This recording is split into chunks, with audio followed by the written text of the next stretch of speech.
We'll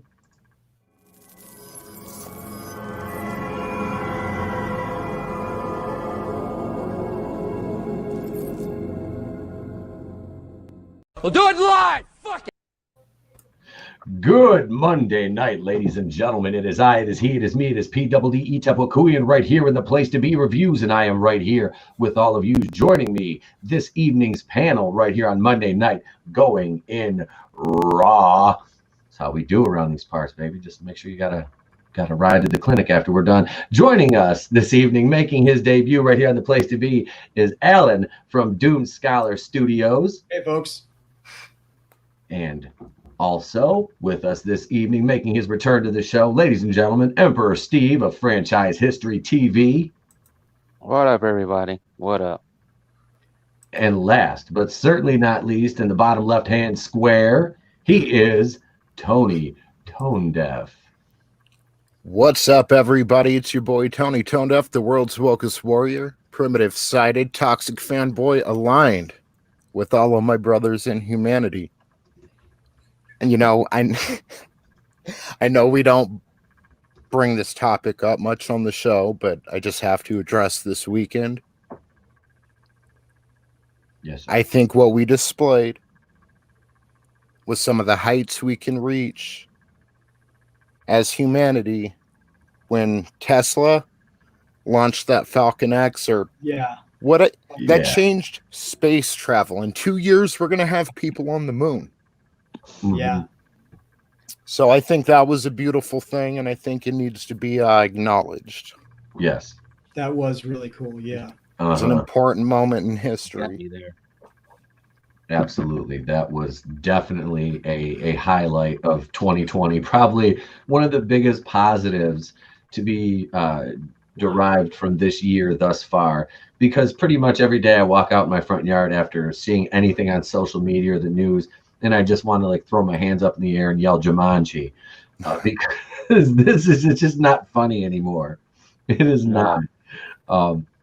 Hail Admiral Tiberius, hail Ray's Double Dong, and hail Keely Chow. Admiral Tiberius and Keely Chow received their care packages from me today, so thank you, gentlemen. And Ray's Double Dong, I have to release that unboxing video yet of your gift as well.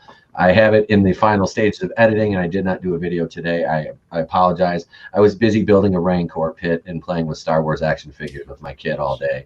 And yeah, so I did that today. There was no video today. I was like, I'm going to do a live show tonight. I had got the outline and the topics, everything out this morning. Last night I passed out. I was exhausted. And yeah, so I was like, I'm going to take the day off from doing a video today and just prep for the live show. So here we are, gentlemen. And we have a robust lineup this evening of topics. First, we're going to do something that we have not done on the program in quite some time. We're going to jump over to my favorite site, Box Office Mojo, and we're going to talk a little box office, which we haven't got to do. Flare X. Hail Flare X. He says, I can ban people now. Yes, Flare X, I've given you a wrench, and remember, with great power comes great responsibility. Yes, I just so don't mess it up. Don't pocket ban yourself, Flare X, okay? Chris Wicks can still ban you. The wrenches are going to be battling in the chat. So here we are, Box Office Mojo. Let's take a look at the top movies of 2020. How about that? So you can see it right here. Number one on the list, Bad Boys for Life. I still have not seen this yet.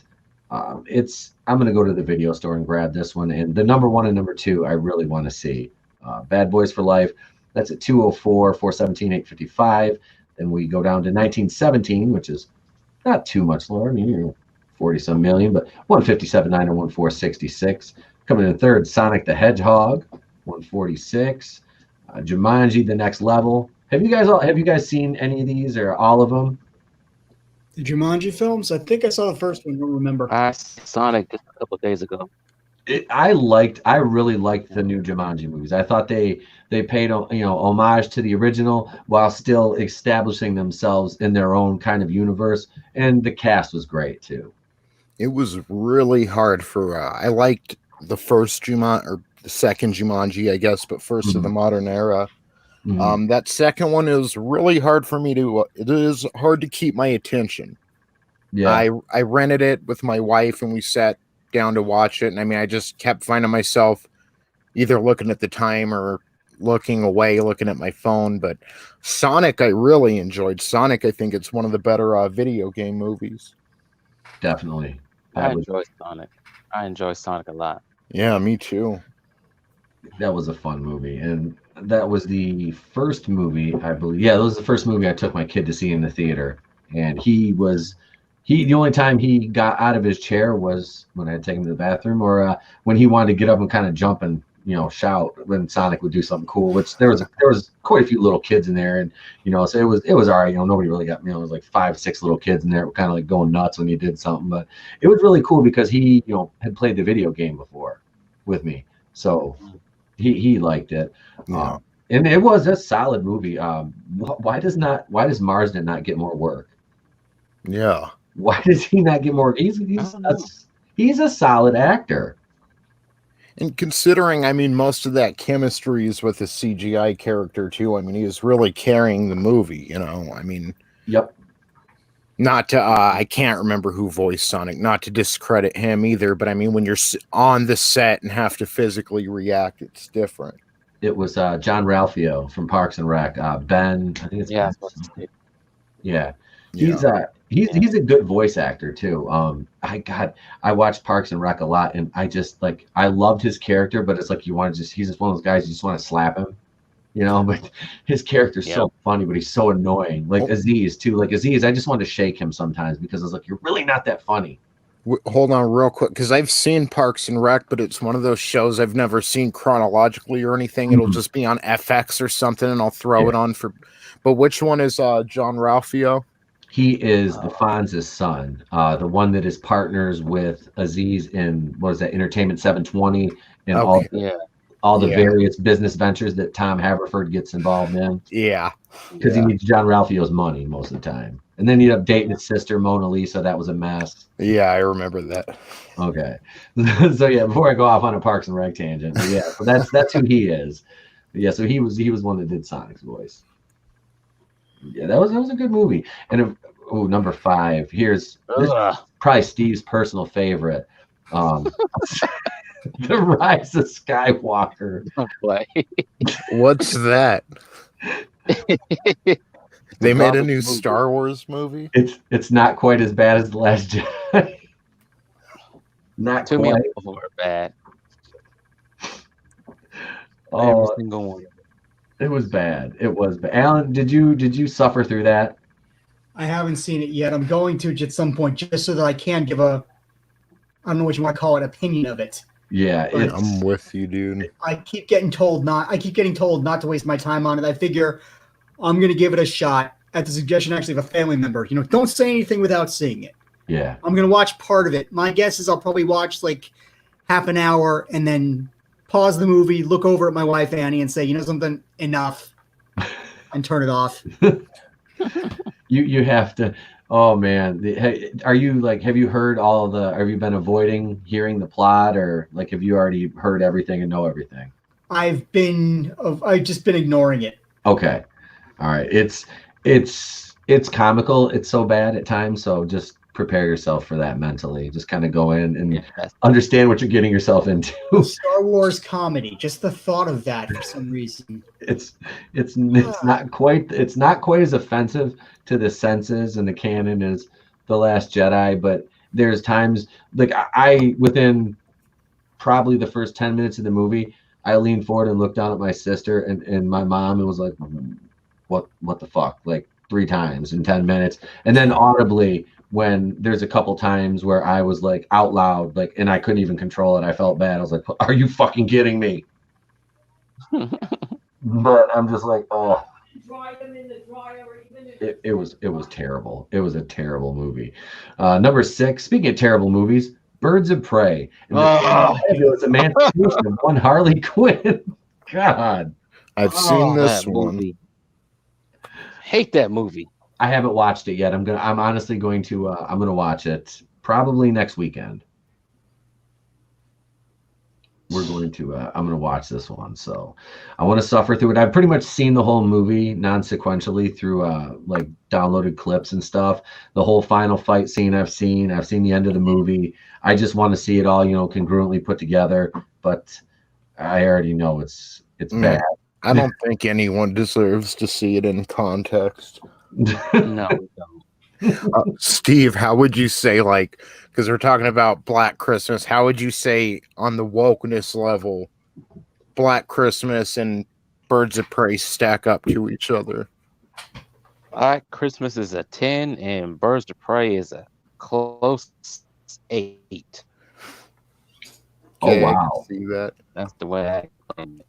That too. The only reason it ain't a 10 is because Ewan McGregor did play Obi-Wan, so that presence carries over a little. I can see that. He should have said hello there at some point in the movie. That'd be Yeah, awesome. he should have. That would have been funny. Disney probably has it trademarked. All right, already. he has to, The Laughing Boy is from Birds of he Prey, has isn't the he? high ground. One of the two. Hell yeah. Who was it? Let's see. It was him. Who was who was his number 2 in that?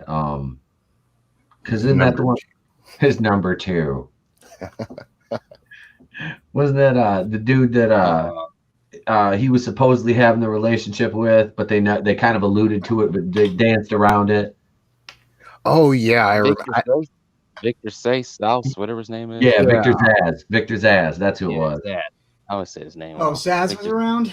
Yeah, Yeah, I almost Wasn't great. forgot about him. yeah, because like that was like the big thing was they were alluding to him and Victor being gay. Not that there's anything wrong with that, to quote Seinfeld, but I don't think he was in the books, if I'm not mistaken. Was he, Steve? I didn't really read the comic for this. So. We're talking about which characters again? Victor Zaz and Black Mask. Not that I know of, no. Okay, I didn't think they were, but this is something I they don't know kind who of the characters are as far as I know. and they never. I know the movie never came out and said it, but I believe it was implied, is what I was hearing. yeah. They was trying to imply it without going Why do you too need far to deep. imply about a character's sexuality in what's supposed to be an action movie? That's it. If it didn't really make any sense to the plot of the movie, or I was like, why? Yeah, why make a deal out of it? I know the what was the Asian girl, the pickpocket. Cassandra Cain. Yeah, didn't she kind of look like Rose Tico? Yeah, he did. She kind of looked like Rose friggin' Tico. I saw that. I was like, why did they dress her like that? I don't know why. Like the outfits in that movie were terrible. Like the costume design, like that whole subverting the male gaze didn't really work out too well in the box office. It was a feminist movie. It was one of these millennial feminist movies that didn't hit well. They used well-known characters for it. Like, if you're gonna do this, use different characters, make up your own. But of course, we know that's too hard for Hollywood to do these days. So we gotta Jack whatever else is popping right now. So it was a terrible movie. I can't believe I watched the whole thing. Did you stay awake for this one? Yeah, I did. I was wide awake. It was too bad to look away from, wasn't it? Yeah, I mean, look, gentlemen, pardon me cutting in here. All right. It drives me crazy because Hollywood wastes potentially good female characters in movies because they take what was a male character, they make it a woman, and because they want the woman to be strong. If you want the woman to be strong, then why put her in a known role? Why not give her something entirely her own? Why not make her a new character? Why not make it a new character? And that's what they need to do. Yeah, that's what we're trying to do at Doing Scholars. It's just, if you ask me, if you want a female character, then give us a good female character. Don't. Because these weirdos don't have the ability to create a female character that normal, everyday humans who eat and breathe and sleep can relate to. They're weirdos. They probably have no business being in the position that they are in. tweeted out the other day, it's kind of ironic the heads of the entertainment industry are just, they lack any sort of personality or sense of humor or showmanship. I mean, And they have no creativity. absolutely. So that's why they have to infect previous successes and past successes, and they just don't have the ability to create new. They don't have the ability to create something interesting. I mean, if you ask me, they have no faith in their writers and no creativity themselves, and they don't think their writers are capable of giving them new things. Like I said, I understand they're afraid of losing money on a new concept, but what they're doing is not going to make them money either. No, and it's not sustainable because, and Alan, this is a discussion you and I have had. It's, they have investors and they have boards of directors to answer to. Mm-hmm. They have shareholders in these companies, and it's very vexing to, it's like, how can you continue to lose money? Like Universal, like, how does Blumhouse operate? Well, Blumhouse makes everything is 10 million or less, and that's how they keep their budgets low. And so if they make any money, it's a pleasant surprise. I think that's basically their approach to it. Their business model is, let's keep the overhead low, so if the movie doesn't go well, we're not out that much. Because I watched Fantasy Island, and that was it was not, I will say this, it was not the worst movie I've ever seen. It wasn't great. It had a very pretty cast overall. I mean, everybody in the movie was attractive, except for like the one bellhop guy. I mean, that guy, I still have nightmares about him. But no, overall though, it wasn't bad. Like, is Michael Pena Ricardo Montalban? No, he's not. No. But Michael Pena, kind of in this context of the way this movie was played out and it went, he wasn't bad. He wasn't bad. He was Michael Pena. And of course, I don't mind seeing Lucy Hale run around in a little crop top. I'm not going to complain about that. I'm not dead. But I mean, seriously, the movie wasn't great. And of course, they had the Blumhouse traditional. What is that? Their magical MacGuffin, the black goo from Black Christmas, makes an appearance in Fantasy Island. Yes. I think that's going to be their. I think that's going to be their thing from now on. Every Blumhouse horror movie's got to have black goo in it, because this one did. And this was not a horror movie, really. It was more psychological suspense type than horror. So the trailers made it look like it was going to be horror, but it's really not. So it wasn't terrible. Like I said, it drug on too long, though. That was the problem with that movie. It was about a half hour too long. But it wasn't that. It wasn't that. I mean, if you're a Blumhouse like faithful, you probably enjoy it. But me, I've seen Fantasy Island enough to know that this was not it. But I respected that they were trying to kind of do something new with it. So, and it wasn't as bad as Black Christmas, and that's pretty much the low bar for everything. So there's that. Well, I saw another one of their Blumhouse movies a couple of days ago. I saw The Invisible Man. That was all right. I actually liked that. Okay. But I'll talk more about it later. Actually, I have a review coming up for it later, so I won't spend too much time talking about it right now. All right. Well, we'll jump down the list here. Number 7 is Doolittle, which I have not heard anything good about. Everybody pretty much. I mean, that one lost a ton of money too. Robert Downey Jr. That might have dropped his stock a little bit, but I mean, Robert Downey Jr.'s had a successful enough career to where one bad movie is not going to really, hurt his bottom line. I mean, he's made almost $1 billion, I think, himself from Marvel over the last 10 years. But that's because he negotiated his contract well. Number 8, Little Women. Number 9, the aforementioned Invisible Man, which that's another one I'll be watching. My wife wants to check that one out, which I did too. So, number 10, The Call of the Wild. That's the true Han Solo and Chewbacca origin story, I believe. Grumpy old man in the woods with a big furry creature. That was Star Wars was just like an acid dream he had. It was really him just in Call of the Wild with the big ass dog. Would explain a lot of things. Let's see. Onward, number 11. That was a previous episode of Is It Woke on my channel. Yeah, from the House of Mouse. Yep. 12, Knives Out, which we shall not speak of. I made it through a half hour of that before I tapped out. Let's see. Frozen 2, number 13. 14, Spies in Disguise. The Gentleman, Just Mercy.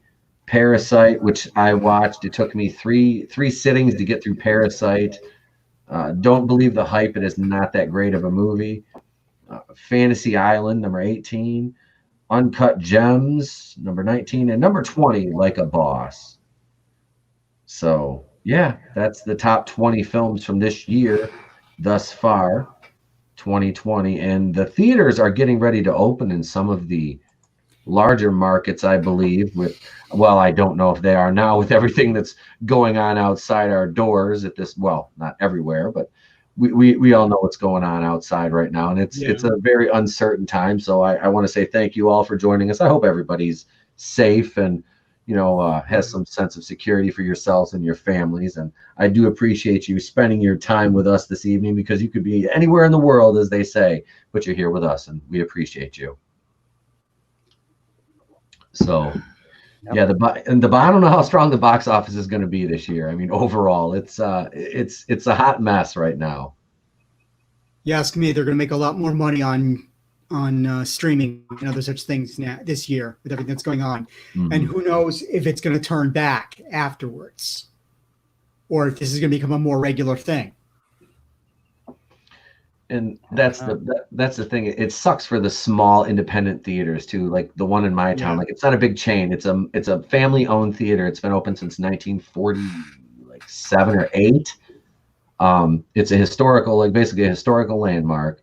And I've watched the sign, go from reopening April 15th to reopening April 29th to May, this to May that. Now it's June 12th, and now it'll be, they basically just should put TBD, to be determined on there.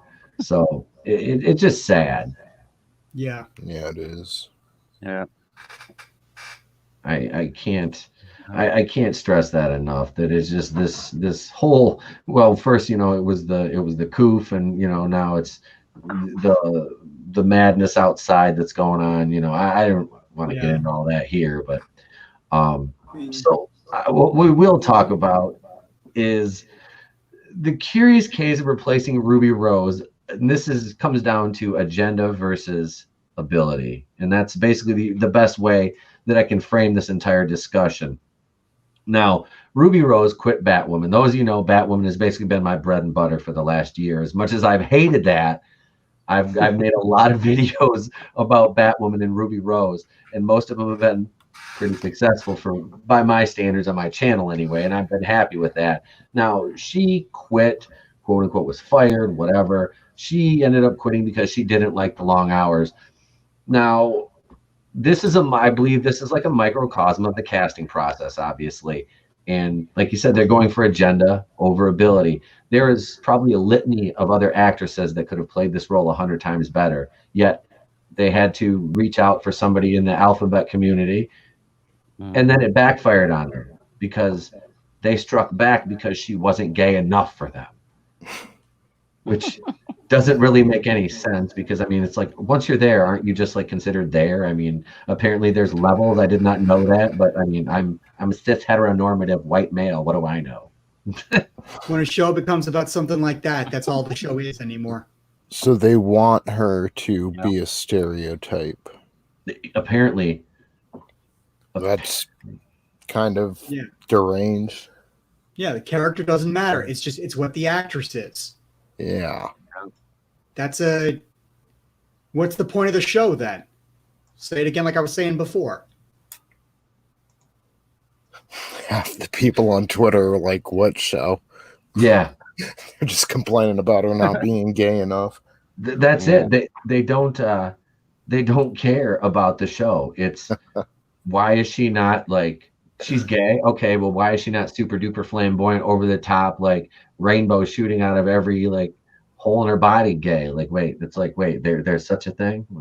I've never. Is that a glitter bomb? I don't know. I mean, somebody tell me what the hell's going on here with this, because it's very confusing to say the least. It's like, okay, so you saw her in John Wick, and she, this is what I'm thinking out loud as a casting her. Okay, so she didn't talk in John Wick, and in Orange is the New Black, she had a bit part as as part of a story arc. I mean, I don't think she was in over one season maybe.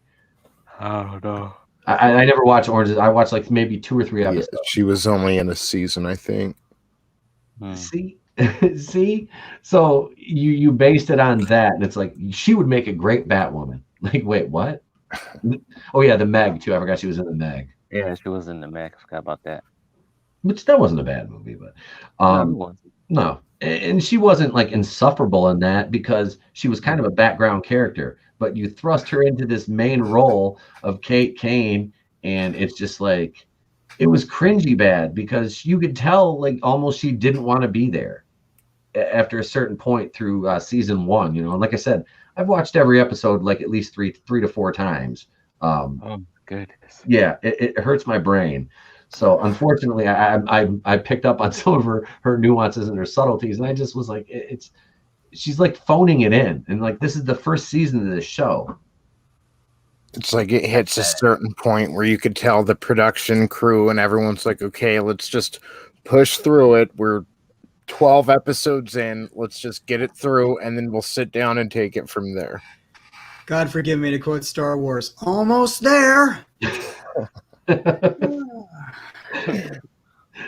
That was seriously though, like she would just be like, her everything, like her delivery, and I want to say everything was flat, but I mean, I feel I don't want to body shame, but I mean, no, it pretty much Forced. it was. It's very forced.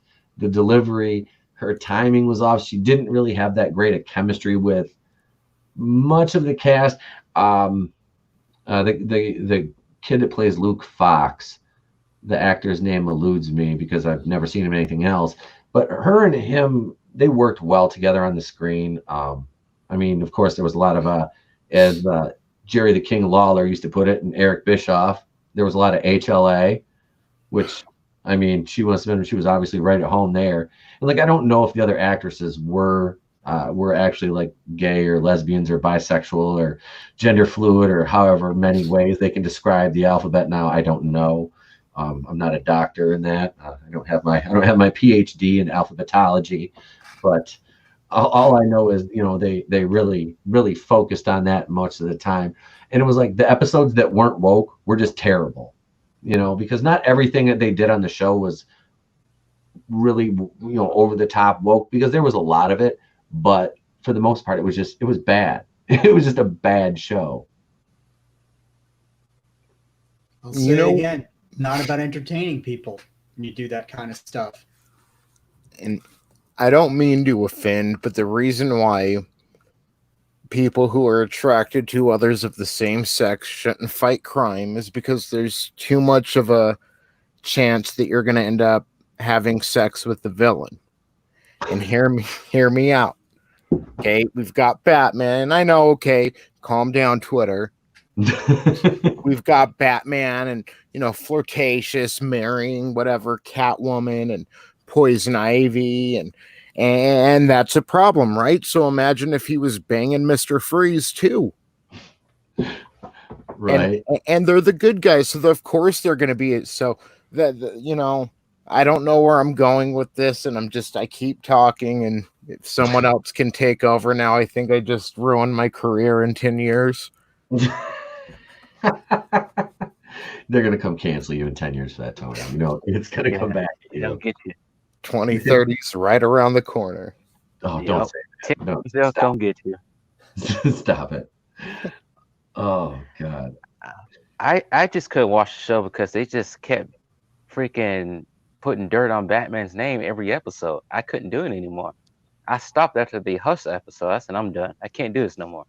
DC, what are you doing? You got to stop doing this. But, hey, I wish for the show to be over. But since it's your bread and butter, I don't. You entertain me with your videos. I appreciate it. I do my best. But they did. That was like season 1 was like, hey, let's drag Batman. And That's basically what they did was drag Batman. Yep. Can I call Marvel Comics in 2 years from now? Yeah. I guarantee there's going to be an issue. You think Marvel's going to be there in 2 years?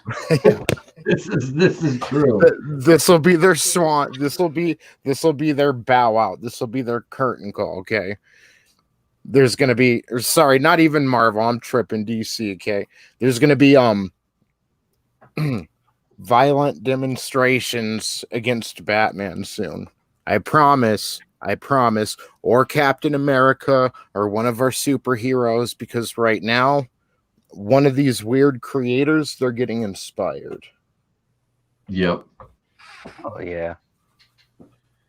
We most definitely are. And I just say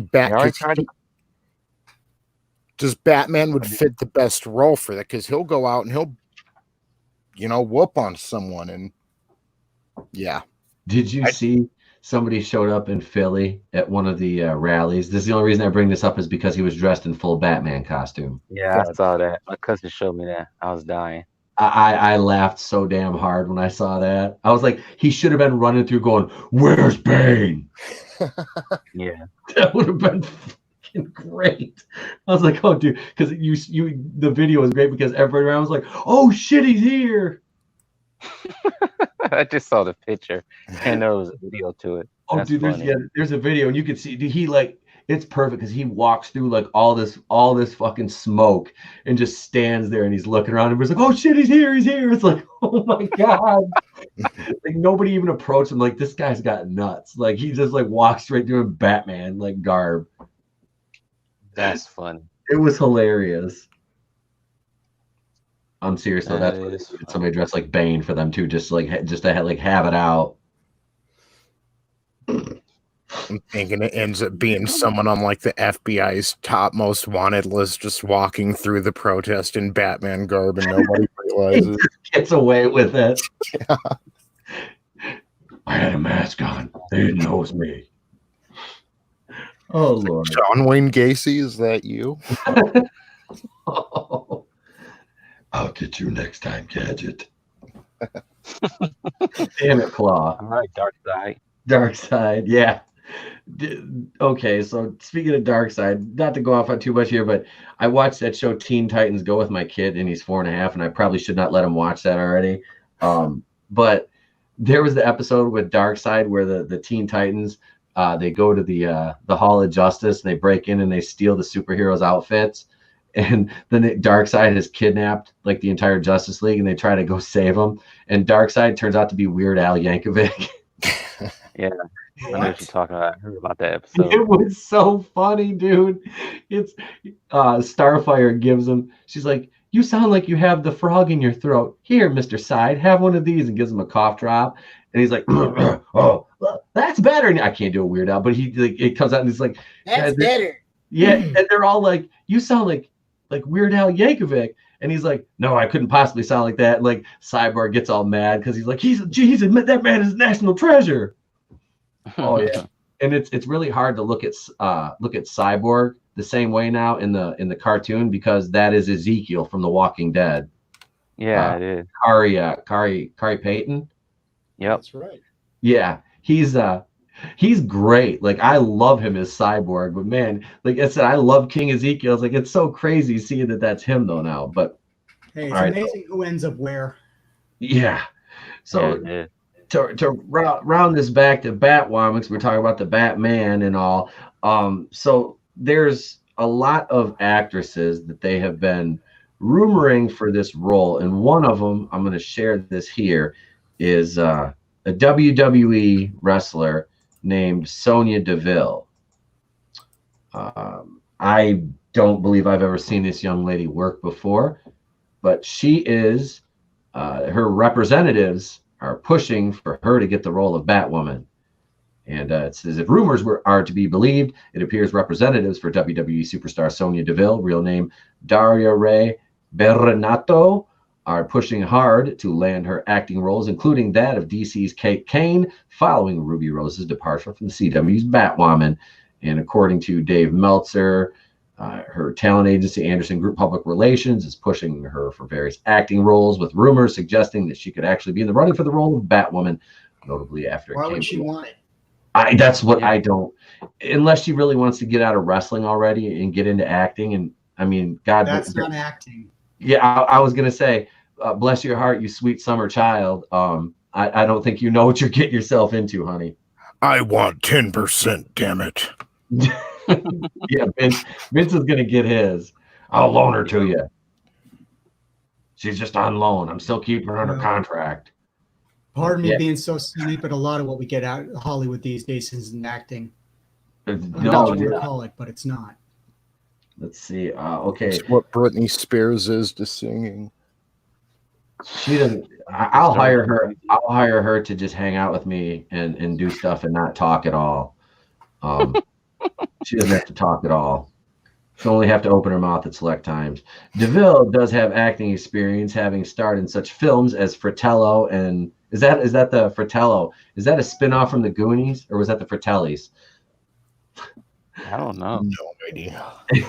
And The Honor, the latter of which she also produced.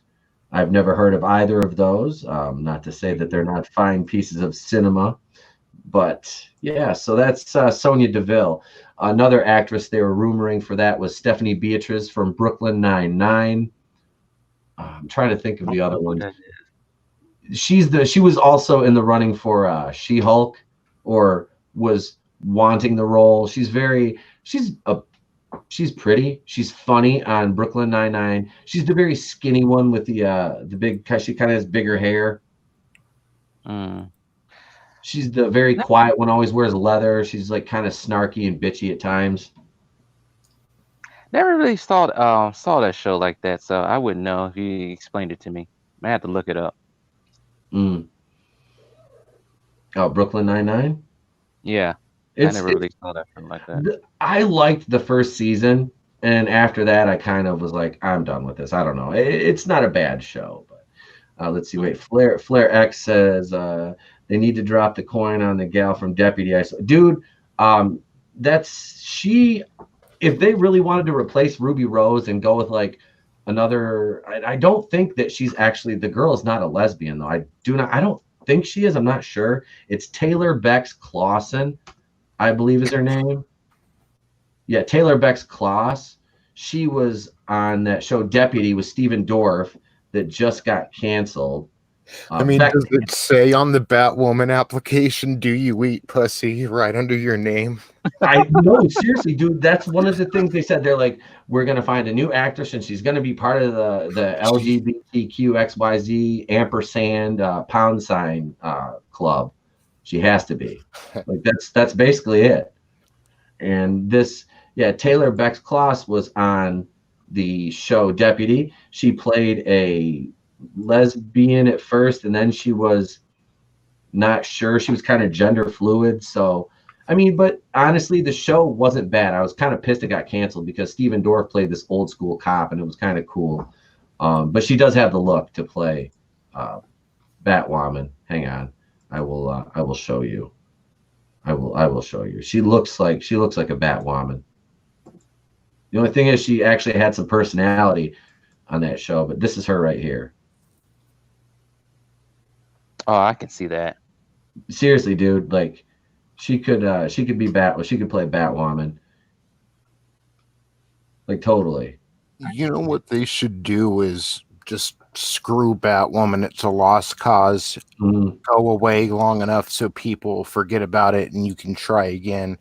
But they should do like a villain centered CW show, and I'm thinking like Poison Ivy if they want to go the agenda route. But then the problem is they see themselves as the good guy. I was going to say maybe they could have Poison Ivy as like this climate change obsessed activist who ends, and just give it a new modern spin, and the show takes you through her life and just I don't know, but they want to portray her as the villain anyway. But I think that could be interesting, and it could interweave their agenda into a good story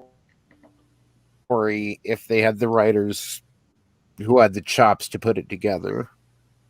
That's the key phrase. I don't know. Maybe I'm alone on that. But yeah.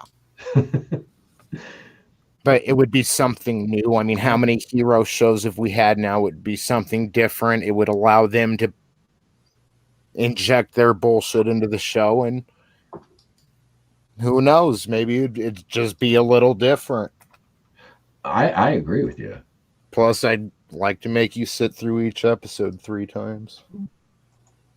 Of course you would. It's a good thing for you guys that I am masochistic, so I get to I get to suffer through all this garbage for you guys. You know, I hope you appreciate what you've done to my what clinging to my mental faculties that I have left. It's like every time. And what has he had? I want you to tell him what he has had. That's me every day. It's like, what had I had? What had I had? Yep. That's what definitely you. Oh, Wow. thank you, Disco Godfather. I don't know, if you're gonna make a Batwoman show, at least put some respect on Batman's name. Stop playing around with his name. That's all I gotta say. You know, and they could do it right. They really could. But that's the thing, is they don't want to. Like, they should have went with Barbara Gordon. They should have went with Batgirl. Yes. Why not? Yeah. You know, why not? Barbara Gordon's a good character. She was for many years. Yeah. Yes. Yep. And you could even take it through to the point where finally Joker does shoot her, and she ends up as Oracle, and we end up with another Batgirl. Mm-hmm. You could probably get a good number of stories from that, but they're too busy. They're too busy taking swipes at Batman, and like I've said before, playing games. Oh, the worst thing that they did to Batman in this show, other than all the little verbal salvos they fired off at various episodes, dating back to the first, was, you know, the suit will be perfect when it fits a woman. But no, it was when they killed Kevin Conroy's Kingdom Come Batman in the Crisis on Infinite Earth. You know, Ruby Rose just like shoved him into this like it was like a generator or something, and he just got fried because his exoskeleton suit he had to wear because of the injuries he sustained fighting Superman when he killed Superman. So she killed him like so easy. It was stupid. Unfortunately. Wow. Yeah. That was the first. There was like 4 or 5 episodes of Crisis. I watched, I think something like that. I don't know. I watched that one and I was like, okay, I'm done. I'm like, I'm not watching this anymore. I'm like, nope, not watching it. And because I was going to review the Crisis episodes, even though the only show I watch is Batwoman now. You know, I don't watch any of the other ones. Supergirl, I tried, you know, again. And I was just like, I made it through 4 episodes. And I'm like, I don't know how I've made it through so many episodes of Batwoman, but Supergirl's horrible. Like, that is, I don't mind John Cryer's Lex Luthor in the new episodes. Like, I really don't. He's a lot better than Jesse Eisenberg. That was Luthor in Man of Steel and BVS. Yeah, Jesse Eisenberg. Yeah. I was not a fan of him as Lex Luthor. I really wasn't. And I don't. Too Ritterless. Yeah. I liked him okay after a few watches. And I like BVS. I do. I like it. I really like Man of Steel. I just didn't like him. And his playing with Darkseid made absolutely no fucking sense whatsoever. It made no sense. Like, I'm gonna awaken this thing that can basically destroy the world. I need him to kill Superman, but then I have no exit strategy. So that sounds like Lex Luthor from the comics a little bit. You know, I have no exit strategy. It just made me sit back and go, shit. He was a very let the pieces fall where they may type of person. I mean, it's like, what's the sense of killing your is like, okay, so you just want to like kill him and then the world goes to, you know, you can live the rest of your day, I will say, you know, happy as long as Superman dies, and then this thing just destroys the world. I mean, all right, Lex, if that's where you want to do it. Then again, Lex is always a weasel when it comes to like superpower villains. He always tries to make deals with them. He did that with Darkseid. Did that with. He does it so many times. So that's probably his back in his pocket. Probably. Who knows what he had planned. Also tries to take advantage of them whenever he can. Yep. Yeah, that too. Always backfire. Yeah, he did that. Got him killed in the Flashpoint Paradox movie. That got him killed in this last Justice League movie, animated movie that came out. Playing around too much. I haven't seen the newest one. Yeah, he just well shit. I remember Superman kill. He fried him that one time when he was president. Oh, I know what you talk about, the Justice League episode. Is that what you're talking about? Yeah. He fucking Superman just like he's like fuck this and just fried him. It's like oh Jesus. Like nope, Soup's had enough. He's like, you know what? Nope, that's enough. We're done here. I'm just gonna fry him. Yeah. But no, I don't. You know, I'm trying to think who else they were talking about casting as Batwoman now. It's funny to see them have to recast after one season now. You know, it's just like I would just cancel the show. And like I said, you could go the smart route, do the Batgirl show. All right, take your time, set it up until, like you said, Joker, you know, he shoots her, she's paralyzed, she's in the chair, she becomes Oracle. Then you can develop the Birds of Prey around it. Yeah. That would make sense. And if they were smart, they could take it from the small screen and then parlay that to the movie. But yes, they wanted to put out a big team up first because of girl power and woman. And that didn't work. That didn't work too good. Oh, they didn't. Like I've said, they're not being creative and they're not thinking in terms of how to make money. They just think if they put a name on it, people will watch it. Yep. Yep. Could you guys imagine, like, not to take us off into a side story here, but, you know, people get on social media and stuff and start bickering over anything, right? Yeah. So you're talking about Soup's just frying Lex Luger, and I'm thinking, imagine if Superman had a Twitter account, was like fighting with someone over pineapple on pizza and gets so frustrated he goes over there and just fries the dude halfway around the world. And then he gets back to Metropolis and he's like, shit. He deletes his tweet. He does it so fast. He's back in Metropolis and deletes the tweet before anybody can even register that it was there. Yep. See, and that's just another reason why you didn't even need the Flash in Justice League. Because Superman and Wonder Woman are just as fast as the Flash, and the Flash's only superpower is speed. So what the hell is the Flash actually good for? To power the mother box. Target practice? I guess, man. Especially Ezra Miller. Ezra Miller's out choking people. Now, see, that's another one right there. You should take Ezra Miller and put him in the Flash TV show and Grant Gustin in the movies, and that would be a little bit better Barry Allen. You know what? I was thinking about that a couple of days ago. They should have did that. Yep, they should have. That would have been way more acceptable because Ezra Miller is not Barry Allen. As I see him, or I've seen him portrayed in like the cartoons, that's not Barry Allen. Grant Gustin is a Barry Allen. He's very non-threatening. He's very kind of unassuming. He's very understated. You know, he's not a big hulking guy. He's just an average-looking guy. He's very intelligent. He's a good-looking guy. He's personable, but he's humble. He's more of the Flash that I see. Like, you know, Ezra Miller was just douchey. He was annoying. He was just like a little pest.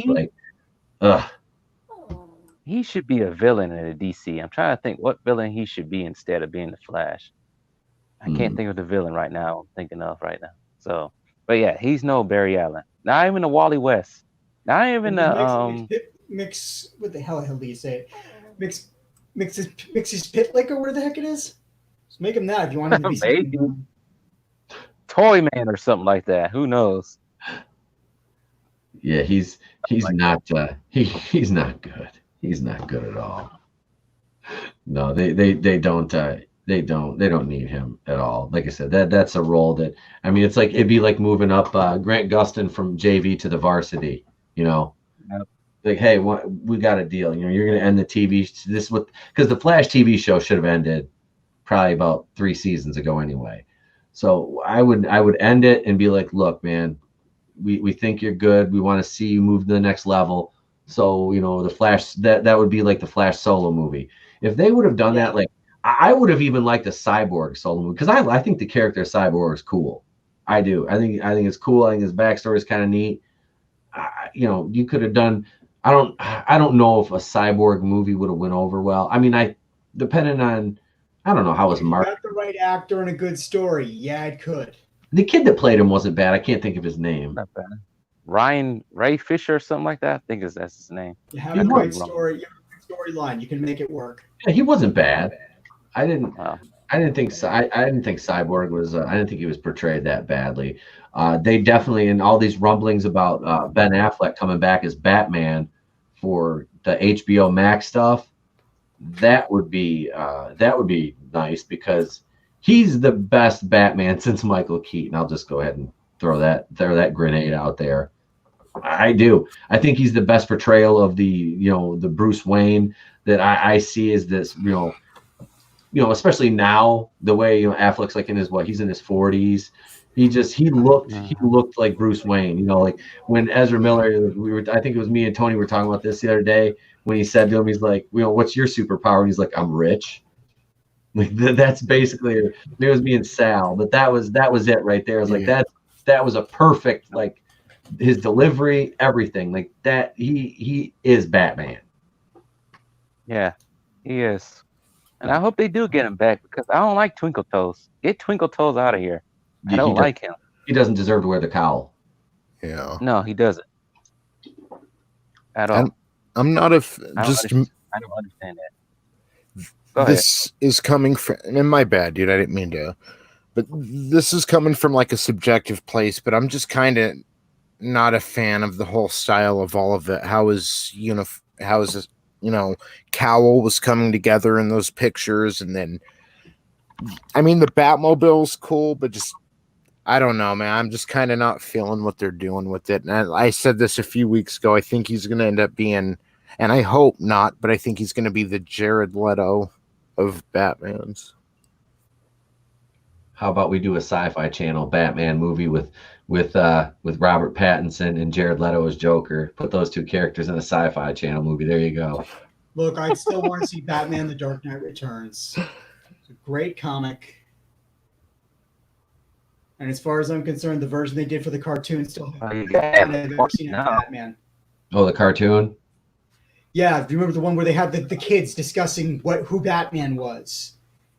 And you have Michael Ironside doing the voice for Bruce as the old man. Okay. And when they're fighting the mutants, he's shooting at them in basically the bat tank, if you want to call that Batmobile that. And he looks at Robin and goes, "Rubber bullets, honest." And just when you're watching it was so funny watching that. It's a great sequence. Yeah, I know what you're talking about. From the Batman New Adventures of Batman animated series. I know what you're talking about. No, it's from the original. Oh, that was from the original? Well, okay. From Batman the Animated Series. All right. I have a copy of it someplace, so. I'll have to check that out. I haven't watched the animated series and it's been a long time. Same. I've been watching some of the Spider-Man shows because I got the Disney Plus thing now. Well, I got it free through Verizon, so I've been watching some of the older Spider-Man stuff on there, and me and the kid, and especially the X-Men show. Oh man, does that take me back watching those little animated X-Men episodes? That takes me back to the 90s, which is always fun. I need to watch those. Oh, they're great. The animation changes after season 2, I think, because it went through a different animator. It was weird, but still good. It still holds up. Let's switch gears now. We'll talk a little bit of Star Wars here. Always a fun topic. And apparently there's already trouble in a galaxy far, far away as far as the new project goes, which is the High Republic, something that we're all anxiously awaiting because, I mean, they haven't really taken a shot outside of that weak attempt by Rhiannon Roundhead Johnson in Solo to tarnish Yoda, but apparently this High Republic thing will do it because I don't know if she's a woman or not. She's supposed to be a female character. She's supposed to be the most powerful and best Jedi there is. Now, mind you, at this point, when the High Republic's taking place, Yoda would be about 200 years old. So Yoda's in his prime at this point, and they're already billing this character as being the shining example of everything that Jedi should be, when Yoda would basically be at his most powerful at this point. See, how do they age, though? Because right now we've basically got a toddler that's 50 years old and the child. Mm-hmm. So is it 50 old. I don't know if they age the same way as humans. So maybe in that next 150 years, there's a dramatic aging process compared to the first 50. But I would think, the child seems like he's 3 years old. So quadruple that, and it's like 12. So, yeah. My bad. I didn't even mean to bring. It's just so it's fine. There's got to be some kind of like puberty. Yeah. There's got to be a puberty, but like a quicker puberty that grows them up a little quicker. The race, I don't know. He ages like Gazorpazorp on Rick and Morty. I'm just hoping we learn the males of the race are the ones that carry the baby, and him and Yaddle have something special together, and we can find out where the child comes from. Yoda Yaddle. Ooh. That's the movie that's a Star Wars movie we didn't know. That'll be Leslie Headland's project right there. We'll see a fat Yoda crying, telling Yaddle that she thinks she's ugly and whatever, and it'll be romantic. Oh, here she is right here. The next phase of Star Wars universe delayed into 2021. This is from one of our favorite websites here, Polygon.com. Star Wars: The High Republic event takes place 200 years before The Phantom Menace. Look at a Wookiee. Look at his little robe. Isn't it cute? Chewie looks like he's wearing, what are those things called? Snuggies? Where are the Jedis all wearing Snuggies? Those look like my grandma's, like my grandma, God rest her soul. That looks like her drapes, and then they have Snuggies on. And you have gloves that come up to like basically your elbow, but they have no fingers. I'm so confused right now. But this is her. This is what's her name here? Doesn't this look like the chick from that show Scrubs? You know what I'm talking about? Sarah Chalk. Sarah Chalk, yes. Why is Sarah Chalk the model for the Jedi? Second Becky. Oh God. So Star Wars: The High Republic, the ambitious cross-media collection of books and comics, has been delayed into 2021. The announcement came Tuesday at the official Star Wars website. The High Republic is now setting in the Star Wars universe that takes place 200 years before the events of The Phantom Menace. The media onslaught will now begin on January 5th, 2021, with Charles Soule's adult novel, Star Wars: The High Republic, Light of the Jedi. In Justina Ireland's middle grade novel, Star Wars: High Republic, A Test of Courage. Then comes the young adult novel by Claudia Gray, Star Wars: The High Republic, Into the Dark, on February 2nd, 2021. Release dates for the comics: Marvel Star Wars: The High Republic and IDW Star Wars: The High Republic Adventures will be announced sometime in the future. Is this all going to follow one continuity? Is my question. Who? No. With the way Star Wars is doing stuff these days, who knows? I mean, is there any continuity at all here? Because they're touting this as having 3 different grades of novels. You have adult, mid-grade, and then young adult. But then you have 2 different comic lines. That's 5 different pieces of literature. You have 3 novels and then 2 comic series. That's virtually impossible. Especially if they're aimed at different people, different I don't understand how they think this is going to work, but I mean this does not sound to me like how the EU. I'm not a big EU guy, but this doesn't really sound to me how the EU is set up. The successful version of the EU that people actually love anyway. They should take, that's because this is not the successful EU. yeah. They're not going to go back to it. No. No, but they'll continually cherry pick through it, which I've heard rumblings about a Thrawn adaptation of Timothy Zahn's novels, which kind of I didn't read them. I know people that have, and they swear by them, say they're great, which awesome. I think what I know about Thrawn, he's a pretty compelling character, but He's a great character. Yes. I don't trust Disney with it. Neither do I. So I don't trust Disney with anything. No. well, real quick, so what all are they doing for this? You said they're having an young adult, an adult, 2 different comic line, all for the High Republic, right?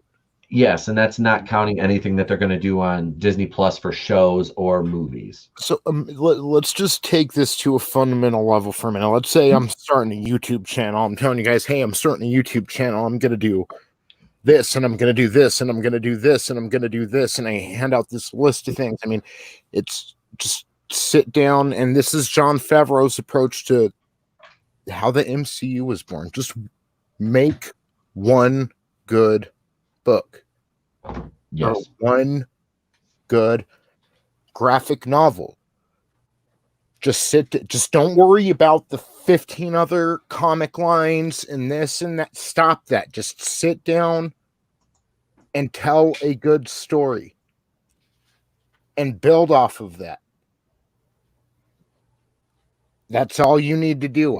That's the last thing that excites me is hearing, well, we were talking about this before the show.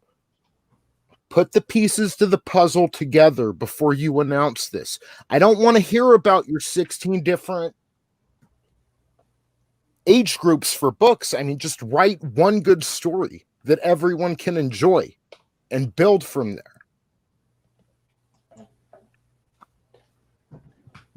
That's too much for them, though. I mean,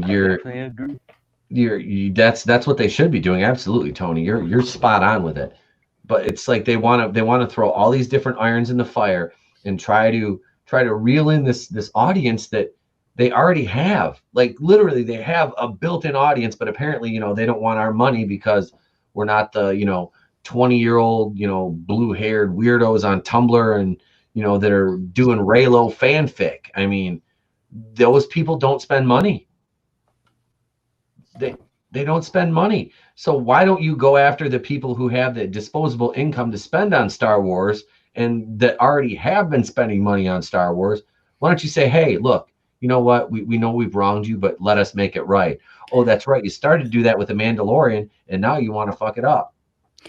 Look, God knows, man, they already made it very clear what they think of the fans. I mean, hell, one of the reasons they lost so much money on Star Wars on these last movies was because they couldn't sell the toys.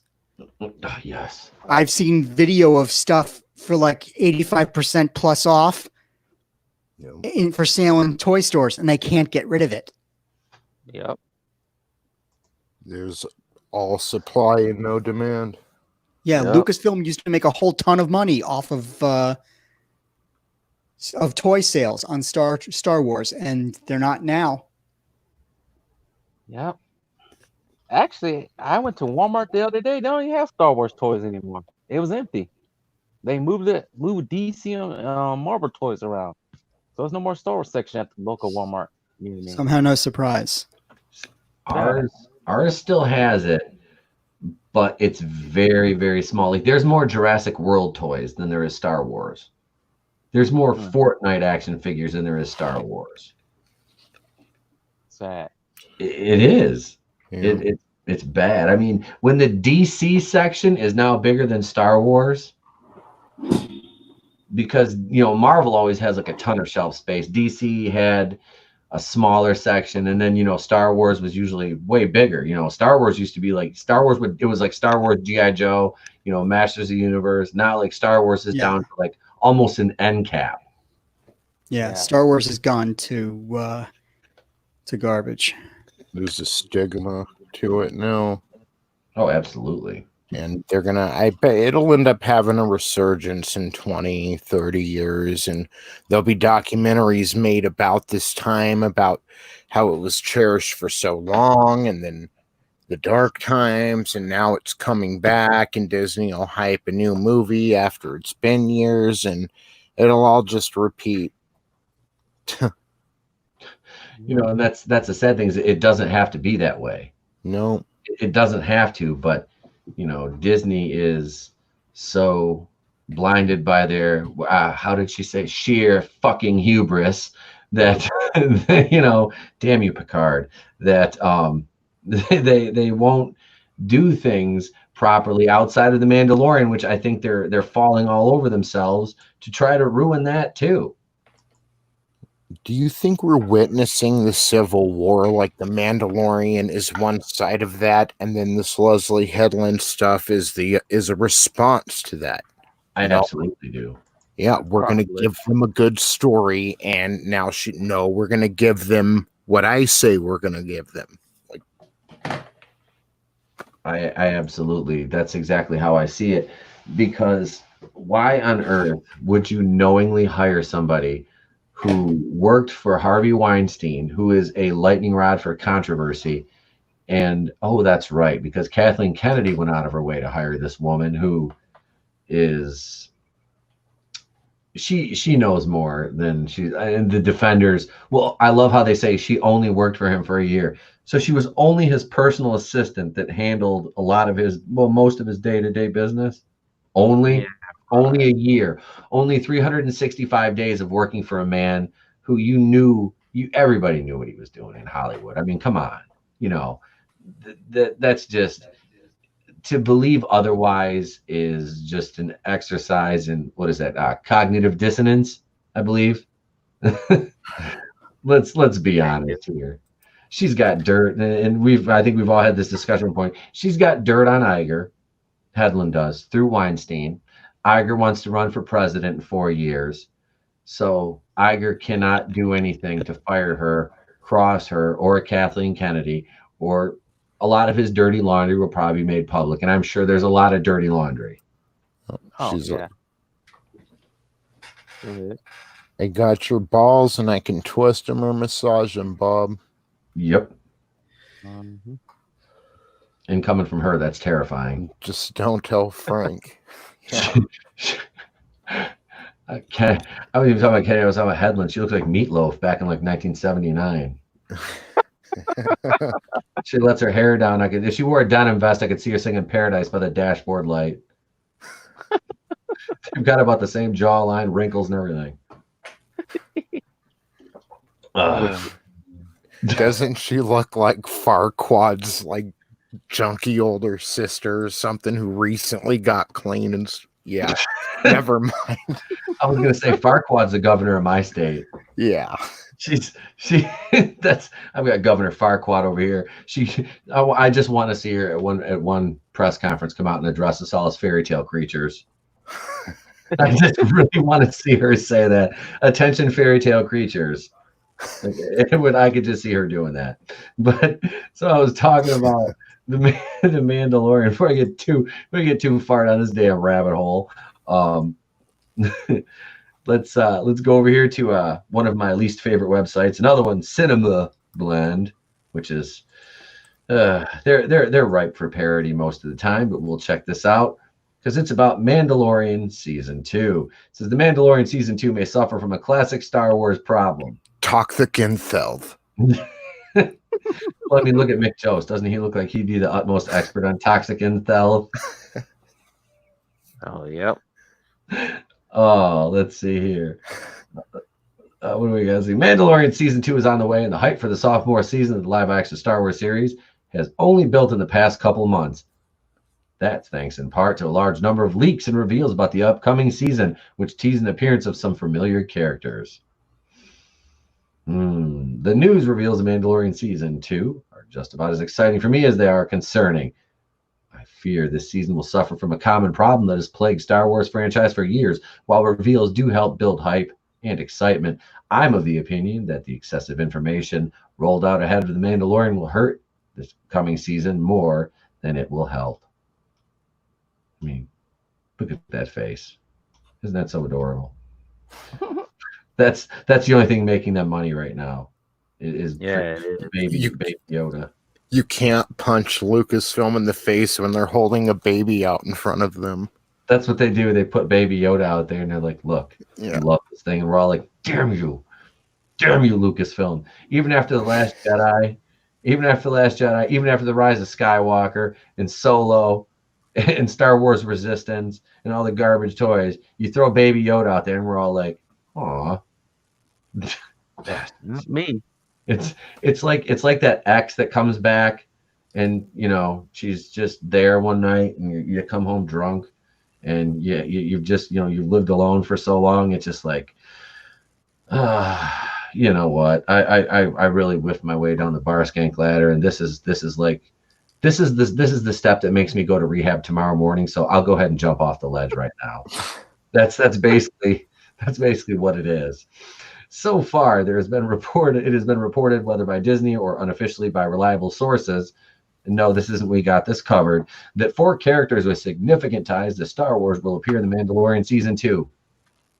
Boba Fett and Ahsoka Tano are, provided the rumors are so far legit, major draw droppers that turn the fandom on its head. And Bo-Katan Kryze and Cobb Vanth are, that sounds like I'm trying to say Bob Vanth, but I have a lisp. Bob Vanth refrigeration. I can't. Vanth refrigeration. I'm sorry. What is it you do, Bob? Are nothing to turn one's nose up at either.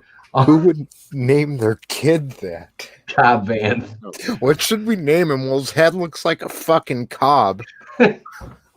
And I have an odd-shaped head. Trust me, I know a thing or two because I've been born with a thing or two. All of these characters have different histories in the world of Star Wars, meaning some viewers would have an idea of what they're about going in. So they're like, okay, so we can stop here, and we're familiar with Ahsoka Tano, I'm sure. Everybody's familiar with Ahsoka Tano at this point. What do you guys think about the inclusion of her on this show? Do you think it really even fits? Did you ever want to see a live action Ahsoka Tano? Ahsoka Tano died for me at the end of season 2 of Star Wars Rebels. Okay, see, I've never seen Rebels, but I didn't know she died in it, honestly. That Ahsoka died for me at the end of season 2 of Star Wars Rebels, and anything after that is just silly. What about you, Steve? I feel like they're just trying to do anything it's like they don't, I don't know, it's like they don't know how to make up something new, and they have to come back from the past, like everybody says, member berries. So that's all they can do these days with Star Wars. They never can go for it for something. That's all I got to say about it. So I haven't watched, like I said, I haven't watched season 1, so I don't know what's really going on. Oh, you still haven't watched it yet. I'm sorry, I forgot. I haven't seen The Mandalorian either. I thought you watched it, Tony. I've seen the first 2 episodes. Okay. I haven't seen that or much of anything Star Wars. It's really good, man. I'm not gonna lie. It's very good. I liked it. Like I said, I did chapter 4, Sanctuary, on Is It Woke Saturday. Yeah. Check that video out if you haven't seen it yet. That was a pretty fun one to make. Alan, what is your take on Ahsoka Tano being included in this? I don't know what to say. Pardon me, I kind of got this. I don't want to say distracted, but just thinking about everything with Star Wars again. I haven't seen too much of The Mandalorian myself, but just Star Wars and I kind of, I don't want to say lost our relationship with each other, but I've heard The Mandalorian's good. I haven't seen myself, and like I said, I haven't seen the last movie either, so I don't know what to say. I just know I wish that they would. I wish Disney wasn't doing what it's doing, and I hope they're not going to start playing the same games with The Mandalorian. That's where this whole civil war within Lucasfilm is kind of taking place right now, because you've got Filoni and Favreau, and I do believe that Favreau is kind of pushing behind the scenes to basically take over at Lucasfilm.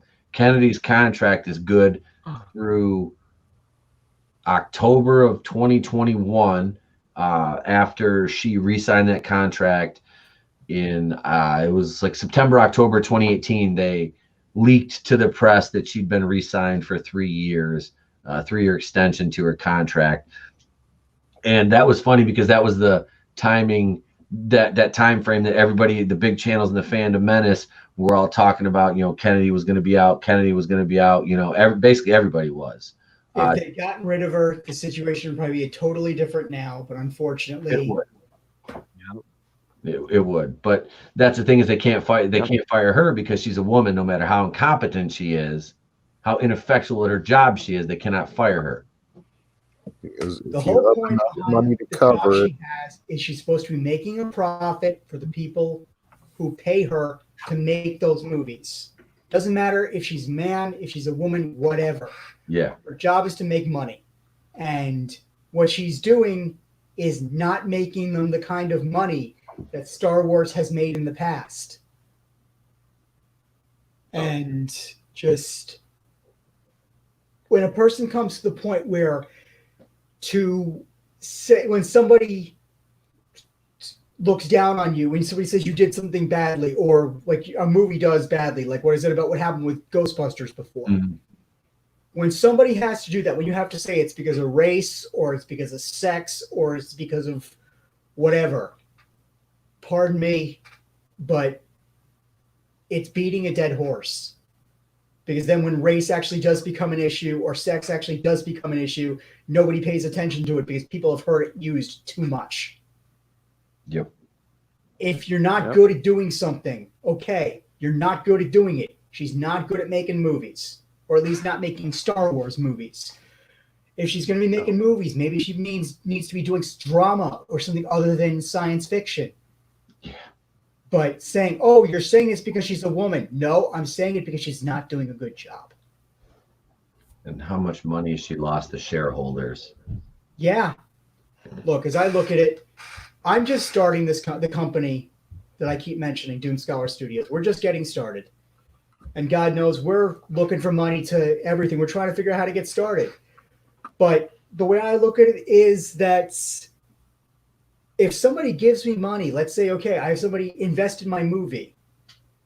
My sole purpose, yes, I want my fans to enjoy, I want the people watching the movie to enjoy the movie, but I want them to enjoy the movie so that I can make money for the investor and for myself and whatever else. And just what's happening now, it's not about making money anymore for these people.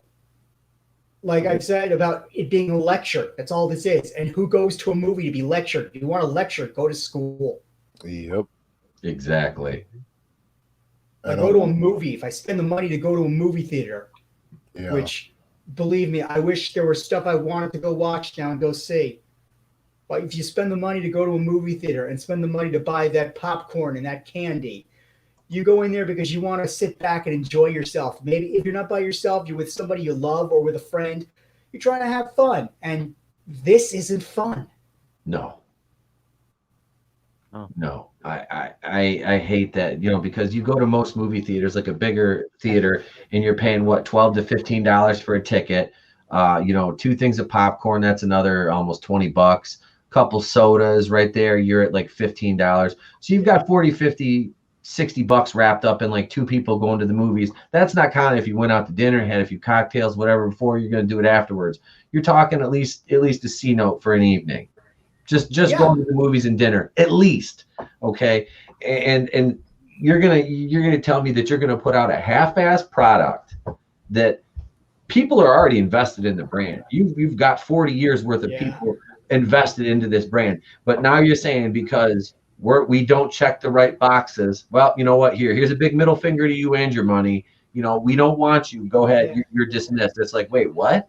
I mean, I'm not just, I had, hundreds of Star Wars action figures out of my living room floor today that are all from the original and prequels, playing with my kid. If you made new stuff that was worth buying, I wouldn't be going to the local bodega to buy them after they're at third-hand stores and I know Disney's not getting any money off it. Then I'll buy them. Like I said, man, I've seen videos of those toys for like 85+% off, and they're not selling. No. That's right. When you've got action figures from Rogue One and Force Awakens still on shelves, Force Awakens came out in 2015.